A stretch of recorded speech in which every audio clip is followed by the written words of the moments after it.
there was still a lot of politics that were involved. It wasn't so much with the kids, but with the black belts. So I go to tournament, I get so close to winning, didn't win. My students, they would just rag on me when I was going back. Yeah, I got a trophy. Where's yours? You know, I said, that's right, I'll get mine.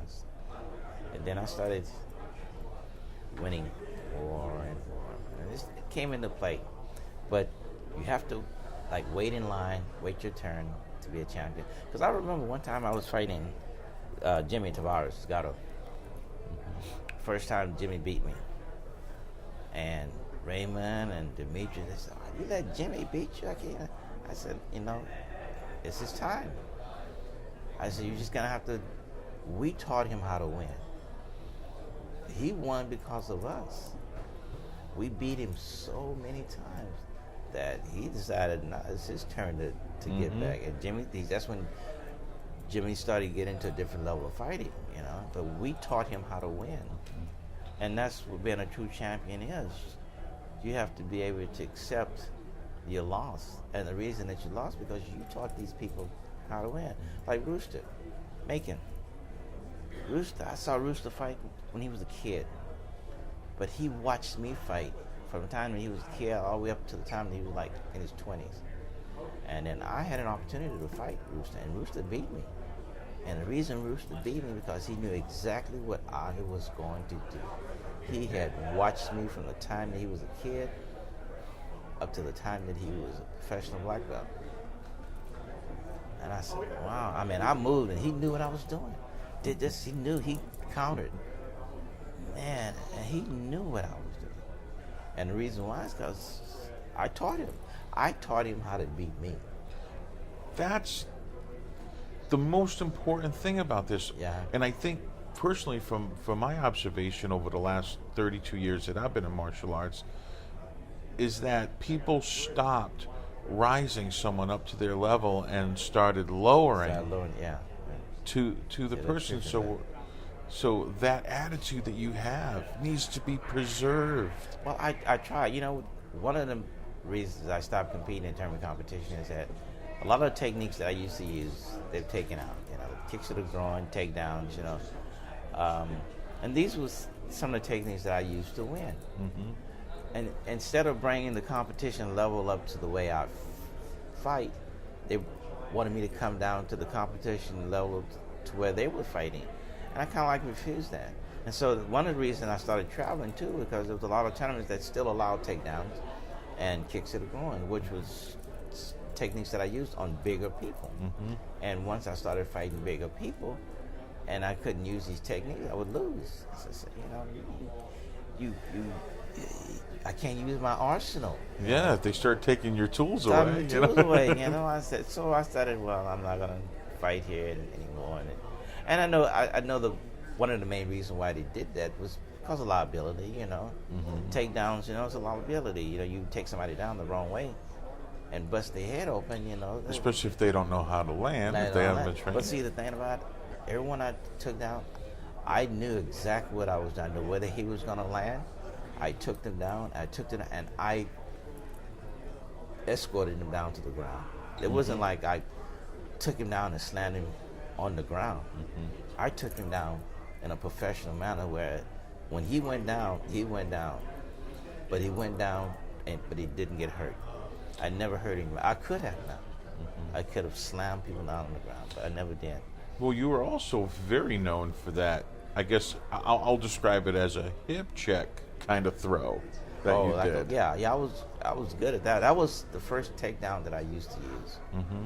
But then after that, I started developing my own takedowns. I mean, I was able, and still am, able to take a person out. You can come at me with a red chin, I could take you down. Reverse punch, front snap, roundhouse, side kick, back kick. I don't care what you throw at me, I can come up with a takedown. And people did that. Man, how did you do that? You know, survival. I had to do it because I was fighting people like, what's his name, David Archer. David Archer was tall, skinny legs, you know. And Dennis Cox, these tall, skinny guys. And they had the reach on me. And they were good, but they didn't have a wide range of techniques to use, and they used that reach a lot. And in order for me to get past that reach, I would just bypass the legs and take them down. Like hit the roundhouse off the back leg, I saw it coming, and I slip in there, and they were more worried about going down rather than being punched. So they do like this, and they going down, and I'm holding them up, and as soon as they hit the ground, I punch them, But I didn't slam them on the ground, and I could have. But like I said, it was out of necessity that it was developed techniques. Yeah. Well, necessity is the mother of invention. Yeah. And the more you cause a necessity, the more people are going to come up with some new stuff to stop it. Yeah. Every move has a counter. Has a counter. That's true. That's a counter. Because if there wasn't, let's face it, if there was a move out there that had no counter, that's all we'd learn. That's all we'd need. Yeah, like a 45.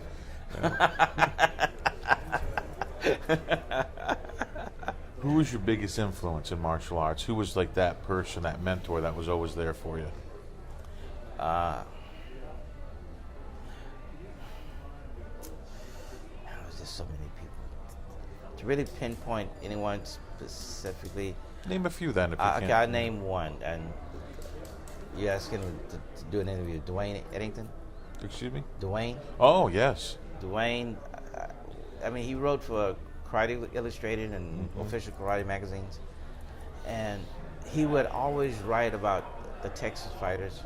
He put us on the map, and he put me on the map. He would always do an article, and he would always mention me in an article. Al Francis, one of the toughest Texas fighters, but he is so much underrated. He'd always put that, he's such an underrated fighter.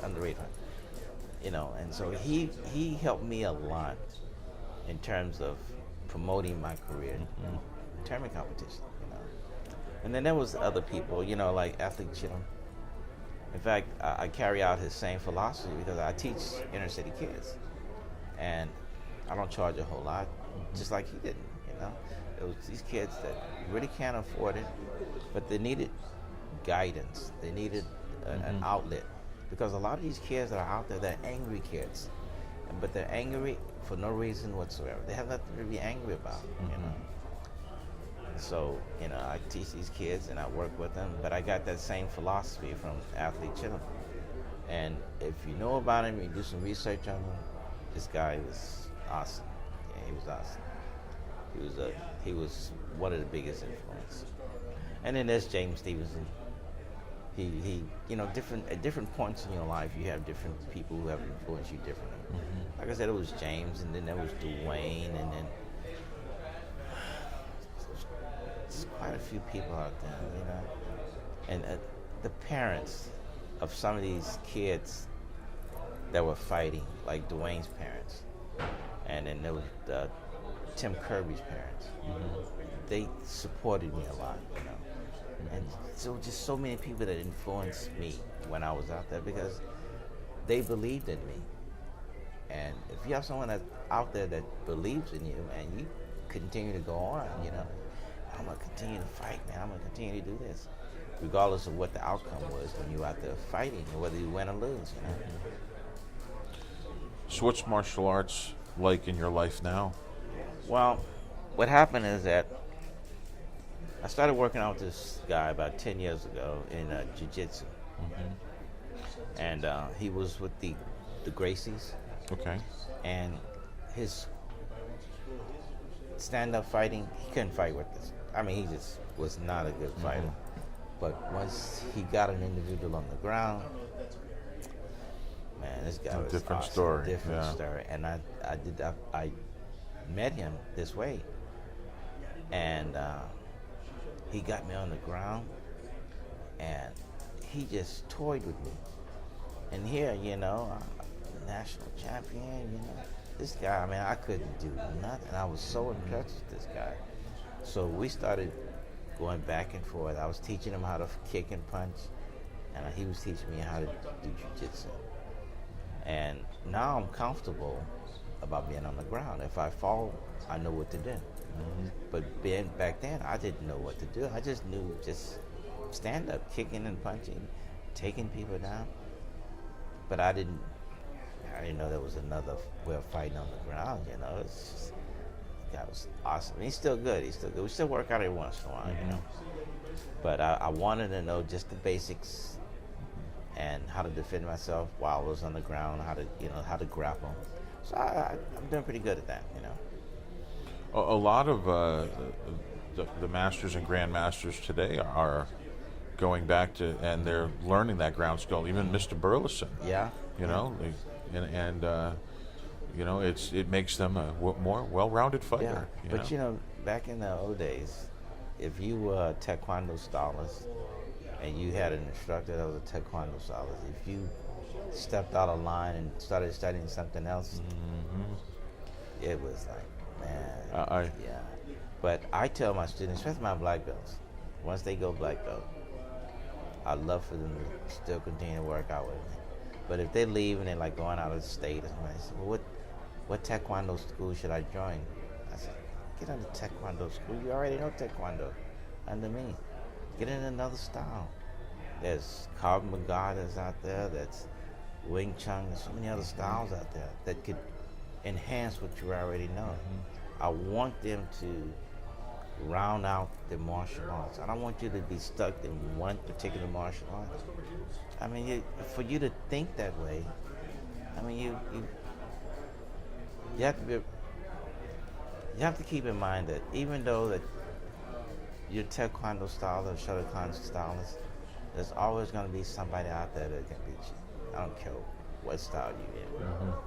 But if you know all of the styles, or maybe just a little of all the styles, or something about them,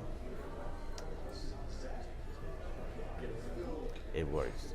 Yes. It's like telegraphing. A lot of the people that I fought, the majority of the people, they would always telegraph their style to me. So I knew what they were going to do way before they did it. And you know how? The patch that they wore. If they wore a dragon, and it was the us, Kung Fu. So I knew they was gonna stand on that one leg, and I sweep that one leg up. If they had a Korean flag on, and I knew they were taekwondo, they was gonna throw their leg up, and I knew to take them down. Yeah. If they had like a tiger, I knew that was Shotokan. You know, so they would telegraph, and they didn't know that they would telegraph way before they even got in the ring. I knew what to use on them just by looking at their patch. And so my patch, it has me doing a ridge hand. No one knows what style we are. Nobody knows what style we are. I figure if I could read that patch and figure out what they're going to be doing, someone else could do it. So I developed my patch to where no one knows the style we do. Very good. Yeah, a lot of people don't know that. And it's good to want to show off your style. But if you're in tournament competition, it's not a good thing, you know? No, I tend to try not to wear any patches. I usually wear a blank gi when I go to tournaments. You see that? Yeah, because that's half the battle. Trying to figure out what this person's going to do.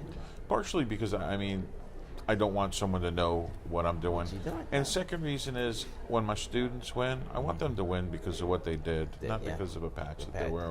Which we both know that does happen from time to time. You get biased. Yeah, you get biased. Yeah, it's true. Yeah, that was you know, you can sit here and complain about it, but it happens in everything. So you just make sure that you're so good that there's no choice in the matter. That's it. That's what I'm talking. I tell them, I say, you have to be so good that God himself come down and point a red flag at you. There you go.